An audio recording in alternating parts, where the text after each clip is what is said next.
মাননীয় স্পিকার, আপনাকে অনেক অনেক ধন্যবাদ। তো বিষয়টা খুবই সুন্দর মনে হলো যে আমি ঢাকা 12 আসনের এমপি, আমাকে সময়ও দিলেন 12 মিনিট। আশা করি আপনি পরের সময় বাড়াই দিয়ে আমাকে 15 মিনিট করবেন ইনশাল্লাহ। মাননীয় স্পিকার, একটা কথা এখানে এসেছে, আমি একটু বলতে চাই যে আমাদের একজন মাননীয় সদস্য, সংসদ সদস্য খালেদ মোশাররফের প্রেস করেছেন। আমি তখন ঢাকা বিশ্ববিদ্যালয়ে ভর্তি হওয়ার জন্য এসেছিলাম।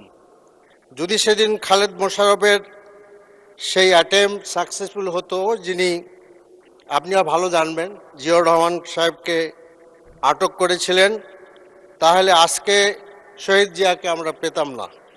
মাননীয় স্পিকার, আজকে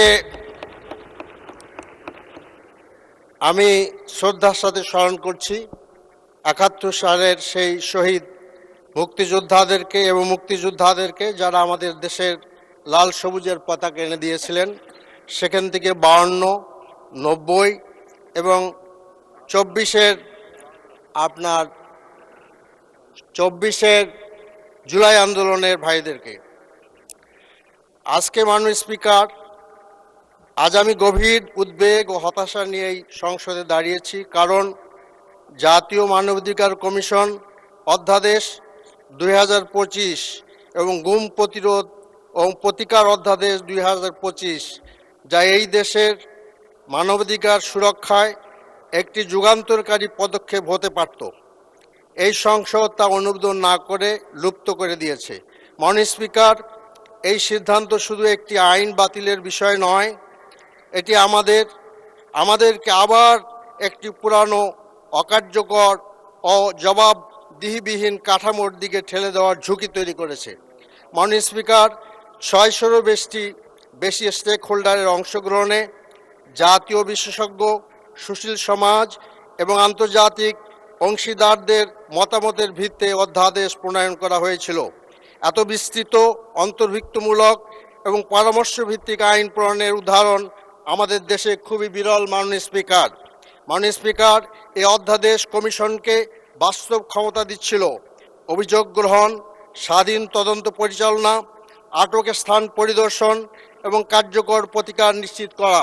মাননীয় স্পিকার, এটি প্যারিস প্রিন্সিপালের সাথে সামঞ্জস্যপূর্ণ একটি সত্যিকার অর্থে স্বাধীন প্রতিষ্ঠান গঠনের পথে একটি অত্যন্ত গুরুত্বপূর্ণ অগ্রগতি ছিল, কিন্তু আমরা সেই পথ থেকে সরে এসেছি। একটি ঐতিহাসিক সুযোগ আমরা নষ্ট করেছি। মাননীয় স্পিকার, একটি শক্তিশালী জাতীয় মানবাধিকার কমিশন তো কোনো আনুষ্ঠানিক প্রতিষ্ঠান নয়, আপনার একটি নাগরিক এবং রাষ্ট্রের মধ্যে আস্থার সেতুবন্ধন। এটি ক্ষমতা অপব্যবহারের বিরুদ্ধে একটি প্রতিরোধ, একটি গণতন্ত্রের একটি মৌলিক স্তম্ভ। মাননীয় স্পিকার, আমি বিচার বিভাগের স্বাধীনতার বিষয়টি বিশেষভাবে তুলে ধরতে চাই। আমরা দেখেছি সুপ্রিম কোর্টের বিচারপতি নিয়োগ প্রক্রিয়া এবং সুপ্রিম কোর্টের সচিবালয় সংক্রান্ত অধ্যাদেশ রহিত করা হয়েছে। এর ফলে বিচার বিভাগকে আমরা সেই পুরানো দলীয় প্রভাবাধীন কাঠামোর দিকে ঠেলে দেওয়া হয়েছে, যে কাঠামো গত ১৭ বছর ধরে এ দেশ এবং জাতিকে ভোগান্তিতে ফেলেছে, যার সাক্ষী এই সংসদের অনেকেই। আমরা দেখেছি নির্বাহী বিভাগের প্রভাব কিভাবে বিচার ব্যবস্থাকে দুর্বল করে দিয়েছে। আমরা দেখেছি একজন প্রধান বিচারপতি শুধুমাত্র স্বাধীন অবস্থান নেওয়ার কারণে দেশ ত্যাগ করতে বাধ্য হয়েছে এবং কত করুণভাবে তাকে এই দেশ ত্যাগ করতে বাধ্য করা হয়েছে। এ বাস্তবতায় বিচার বিভাগের প্রতি জনগণের আস্থা প্রায় ধ্বংস হয়ে গিয়েছিল। মাননীয় স্পিকার, আর সেই আস্থারই নতুন অধ্যাদেশগুলো মাধ্যমে ধীরে ধীরে পুনর্গঠন হচ্ছিল, কিন্তু মাননীয় স্পিকার, সেই পুনর্গঠনের পথ আমরা নিজেরাই বন্ধ করে দিলাম।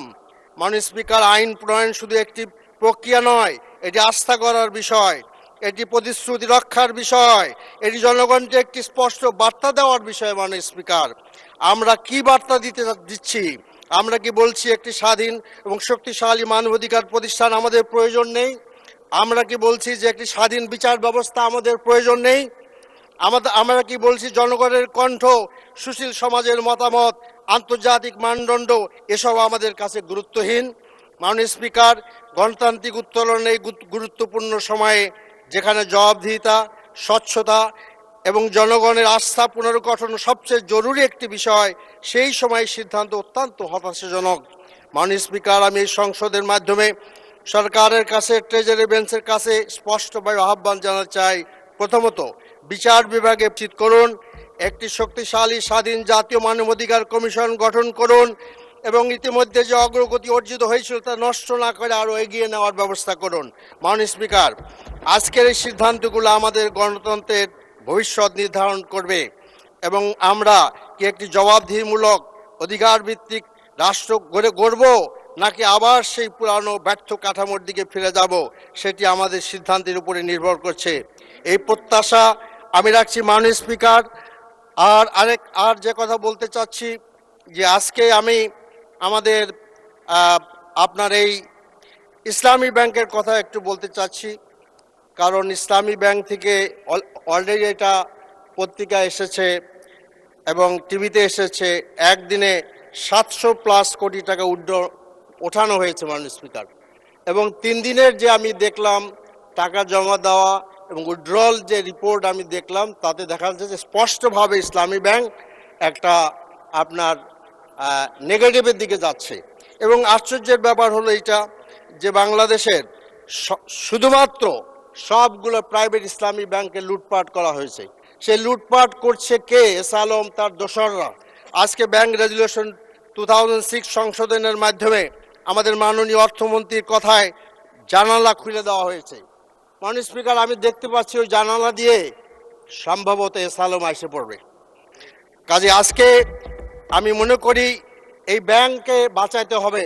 সেই অনেক আগের কথা, যখন এই ব্যাংকের গ্রাহক সংখ্যা ছিল 1,20 লক্ষের মতো। একটি প্রাইভেট ব্যাংকের এত বড় একটি গ্রাহক সংখ্যা সত্যি একটি আপনার সুখবর আমাদের জন্য ছিল।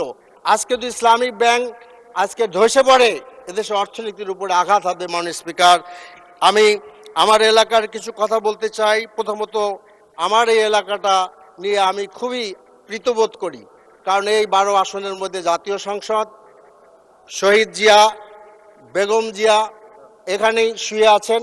মাননীয় স্পিকার, জুলাই স্মৃতি জাদুঘর এখানে যা আপনার প্রাইম মিনিস্টার অফিস এবং আমাদের আর দেশের সবকটা বিশেষ হাসপাতাল এই এলাকার। কিন্তু শিল্পাঞ্চলে এখানে মাননীয় স্পিকার, এই যে আমার প্রীতবোধ, এটা আমি নষ্ট হয়ে যেতে থাকি যখন দেখি যে কারণ বাজারও আমার এলাকার মধ্যে পড়েছে।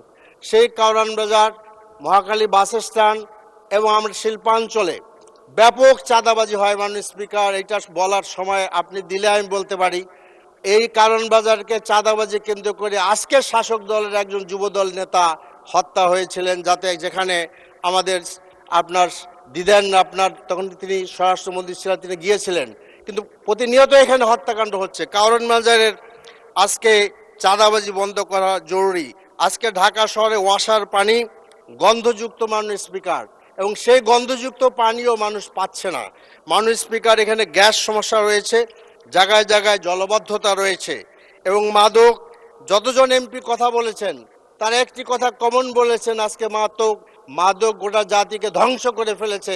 সম্মিলিতভাবে এই মাদকের হাত থেকে আমাদের তরুণ সমাজকে বাঁচাতে হবে। মাননীয় স্পিকার, আজকে আর আমার এলাকায় Tejgaon bus stand, Tejgaon truck stand, Tejgaon truck স্ট্যান্ডের আপনার ট্রাকের ব্যাপারে, সেই স্ট্যান্ডের ব্যাপারে উদ্যোগ নেওয়া হয়েছিল, সফল হয় নাই।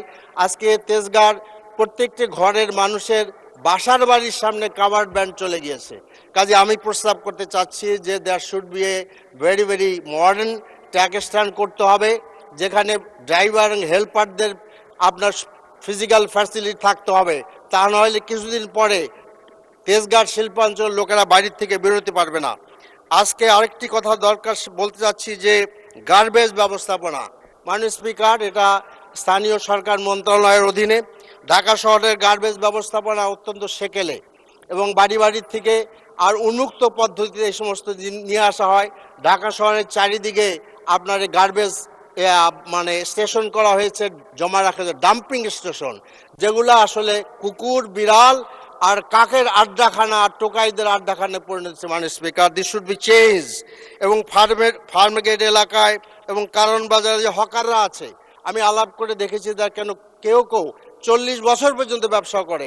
আমি বলতে চাই there should be a develop কারণ বাজার, একটি ক্লিন কারণ বাজার, নিট কারণ বাজার। মাননীয় স্পিকার, এই চাঁদাবাজি বন্ধ করার একমাত্র উপায় হলো যে এই সমস্ত ছোট ছোট ব্যবসায়ীদের জন্য একটি উন্নত মানের বাজার ব্যবস্থা করে তোলা। আমি খুব শিগগিরই প্রস্তাব আমি পেশ করবো ইনশাআল্লাহ।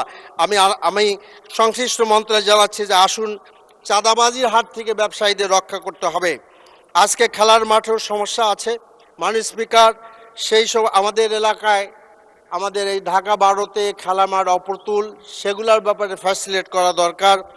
আজকে আপনার শিক্ষাঙ্গন সম্পর্কে কথা বলার আগে আরেকটি কথা খুব জরুরি মনে করছি, সেটা হলো আমাদের মাননীয় স্থানীয় সরকার মন্ত্রী মির্জা ফখরুল ইসলাম আলমগীর, যাকে অনেক সজ্জন বলেই জাতি জানে, কিন্তু কিছুদিন আগে তিনি যে বিবৃতি দিয়েছেন সেটা আমাকে এবং আমার সারা দেশের মানুষকে আন্তর্জাতিকভাবে আমরা আসলে লজ্জা পেয়েছি। তিনি বলেছেন জামাত ইসলামীকে নির্মূল করতে হবে।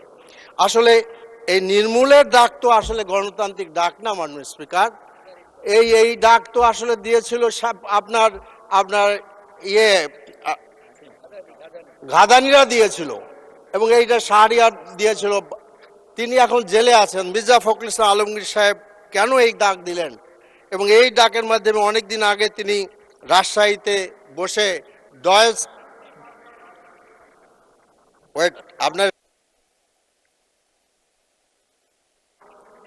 মাননীয় সদস্য, আপনাকে আরো 3 মিনিট সময় দেওয়া হলো। 3 মিনিট পরে আপনাকে অনেক অনেক ধন্যবাদ মাননীয় স্পিকার। রাজশাহীতে ডয়েস ভ্যালির সাথে সাক্ষাৎকারে তিনি বলেছিলেন জামাত ইসলামী এখন কোনো প্রাসঙ্গিক না, এই জন্য ওনার সামনে মন্তব্য করতে চান না। তো সেটা ওনার ব্যক্তিগত মত, কিন্তু আমি মনে করি যে মির্জা সাহেব তাকিয়ে দেখেন, আমরা বেশ প্রাসঙ্গিক হয়ে গিয়েছি। আশা করি আপনি এটা স্বীকৃতি দেবেন। Thank you very much. তো এরপরে যেটা আমি বলতে চাই যে আমাদের যে এনার্জি সমস্যা বাংলাদেশে, এই এনার্জির সমস্যার একটু আগে শিক্ষাঙ্গনে ফিরে যাই। শিক্ষাঙ্গনে যখন এই ডাক দেওয়া হলো, কাছাকাছি সময় দেখলাম চট্টগ্রাম, ঢাকা, বিভিন্ন জায়গায় আজকে মারামারি ছাত্র আপনার দল আর শিবিরের মধ্যে। এবং আমি নিটোরে, যেটাকে অর্থোপেডিক হাসপাতাল হিসেবে পরিচিত, সেখানে চিটাগাংয়ের সিটি কলেজের মারামারিতে আহত ছাত্রকে দেখতে গিয়েছিলাম। মাননীয় স্পিকার, ধারালো অস্ত্র দিয়ে তার পায়ের গোড়ালির এই পিছনের অংশ অনেক দূর পর্যন্ত হাড্ডি সহ কেটে গিয়েছে। All the doctors are with me, এবং তারা এখন নিশ্চিত নয় যে তার পাটা তারা রাখতে পারবে কিনা। মাননীয় স্পিকার, তার মা সেখানে ছিলেন, আমি তার সামনে দাঁড়াইতে পারিনি মাননীয় স্পিকার। তার চোখে অস্ত্র ছিল না, অস্ত্র ধারা ছিল। এই রাজনীতির ছাত্র অঙ্গন থেকে আজকে ফিরাইতে হবে, বন্ধ করতে হবে মাননীয় স্পিকার। কাজে এই সমস্ত নির্মূলের ডাক বন্ধ করতে হবে, তা নয় এই সমস্ত হানাহানি হবে মাননীয় স্পিকার। কাজেই দেশের আইন শৃঙ্খলা পরিস্থিতি মোটেই ভালো নয়। ওই কুমিল্লায় আমাদের মাননীয় সংসদ সদস্য মোল্লক চৌধুরী বলেছেন কাস্টমস অফিসারকে হত্যা করা হয়েছে। দেশে প্রতিদিনই বলা হত্যাকাণ্ড হচ্ছে, কিন্তু আমরা স্বরাষ্ট্র মন্ত্রণালয় শিক্ষাঙ্গনে মারামারি হলে পুলিশ চুপ থাকে। আজকে এনার্জি সম্পর্কে শুধু একটা খবর দিয়ে আমি এনার্জির কথা শেষ করতে আসি। সেটা হলো আমাদের দেশে বড় প্রক্রিয়ার কয়লা অনেক উন্নত মানের, কিন্তু আনফর্চুনেটলি সেই কয়লা আমরা ব্যবহার করছি না। আমাদের দেশে কয়লা আনা হয় ইন্দোনেশিয়া থেকে, অথচ বড় কয়লা সহজেই আমরা ব্যবহার করতে পারতাম। মাননীয় স্পিকার, আমি কথা শেষ করতে চাই প্রেসিডেন্টের ধন্যবাদ বিষয়ের পরে। তো আমি যেটা বলতে চাই যে আমি ইউটিউবে দেখি যে আমাদের আজকের প্রেসিডেন্ট তিনি খুব আক্ষেপ করে, আফসোস করে বলছেন যে স্বৈরাচারের পা ধরে আমি সালাম করতে পারি না। সেই আপনার রাষ্ট্রপতি যখন আবার বিপরীত দিকে বেগম জিয়া, খালেদা জিয়া এবং জিয়া রহমানের প্রশংসা করেন, এটা তো আসলে আমরা মানতে পারি না। কাজে আসলে সেই গল্পের সিন্দাবাদের মতো, সে হাসিনার মাননীয় স্পিকার সিন্দাবাদের মতো যে আমাদের ঘাড়ে চেপে বসেছিল। কাজে যত তাড়াতাড়ি সম্ভব এই সিন্দাবাদের বুড়োকে জাতির ঘাট থেকে নামাতে হবে মাননীয় স্পিকার, এবং সেই দায়িত্বটা আসলে ট্রেজারি। ধন্যবাদ, ধন্যবাদ মাননীয় মন্ত্রী। হ্যাঁ,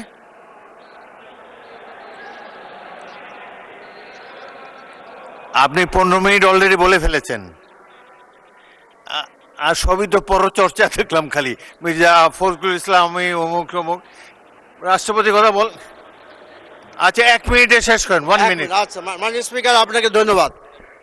তো আমি বলছিলাম যে আমাদের রাষ্ট্রপতি তিনি বহুরূপী রাষ্ট্রপতি।